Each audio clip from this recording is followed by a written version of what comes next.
15 अगस्त 1947 को हमारा देश भारत आजाद हो गया था और इसके साथ ही एक नए देश का जन्म भी हुआ।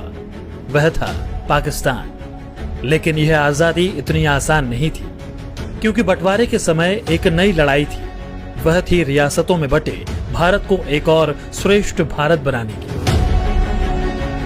तत्कालीन समय में भारत में 565 रियासतें थी। कहने को तो इन पर ब्रिटिश साम्राज्य का सीधा नियंत्रण नहीं था, लेकिन ब्रिटिश क्राउन के हितों के खिलाफ इंच भर जाने की दिलेरी इनके पास नहीं थी। इसके एवज में भारत की आजादी के समय में अंग्रेजों ने इन्हें अधिकार दिया था कि वो भारत या पाकिस्तान अधिराज्य में शामिल हो सकते हैं या फिर एक स्वतंत्र और संप्रभु राज्य के रूप में स्वयं को स्थापित कर सकते हैं।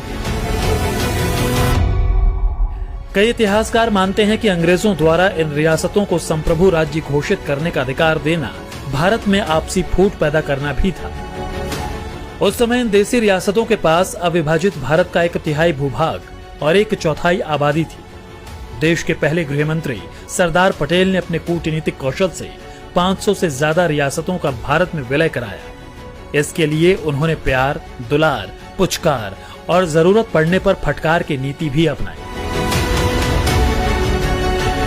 लेकिन उस समय एक रियासत ऐसी भी थी जो अगर पाकिस्तान में शामिल हो जाती तो वह निश्चित ही भारत के पेट में कैंसर की भांति कार्य करता और पाकिस्तान, अफगानिस्तान जैसे हालात आज भारत में भी होते।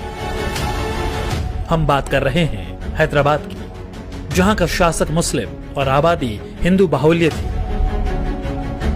वर्ष 1948 से पूर्व तेलंगाना, आंध्र प्रदेश और महाराष्ट्र के कुछ क्षेत्र को मिलाकर हैदराबाद एक बहुत बड़ी रियासत थी, जहां निजाम का शासन चलता था, जिसकी गिनती विश्व के सबसे अमीर व्यक्तियों में की जाती थी। लेकिन तत्कालीन समय में यहाँ के निवासी उपेक्षित जीवन जीने को विवश थे। निजाम की मंशा हिंदुओं को लेकर हमेशा से ही नकारात्मक रही है।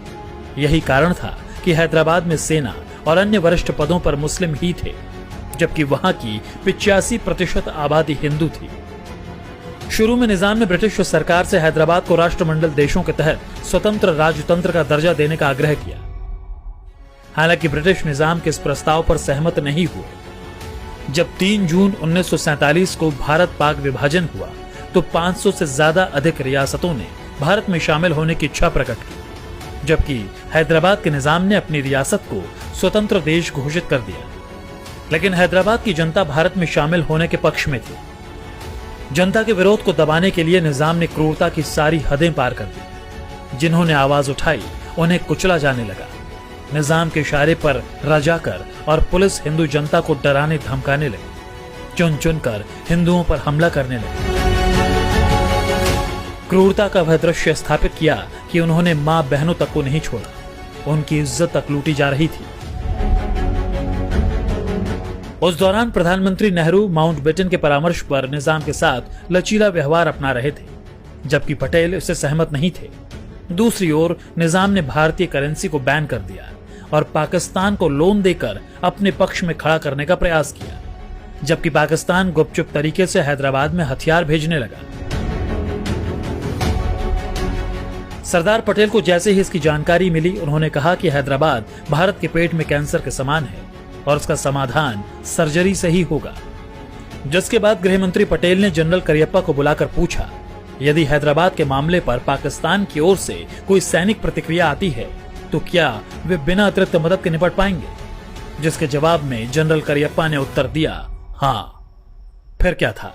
13 सितंबर 1948 को भारतीय सेना ने ऑपरेशन पोलो के तहत हैदराबाद पर हमला कर दिया। जब सेना हैदराबाद में प्रवेश कर गई तब इसकी जानकारी प्रधानमंत्री जवाहरलाल नेहरू को दी गई, क्योंकि गृहमंत्री पटेल जानते थे कि यदि नेहरू को सैन्य कार्रवाई के बारे में पहले से बताया गया तो वो इस फैसले से सहमत नहीं होंगे।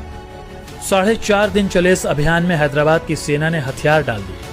सरदार पटेल के अदम्य साहस के आगे निजाम को झुकना पड़ा। लौह पुरुष सरदार पटेल के दृढ़ संकल्प के कारण ही हैदराबाद से 650 वर्ष पुराना निरंकुश शासन समाप्त हुआ। यहाँ के निवासी अत्याचारी शासक से मुक्त हो गए और हैदराबाद में भी तिरंगा लहराने लगा।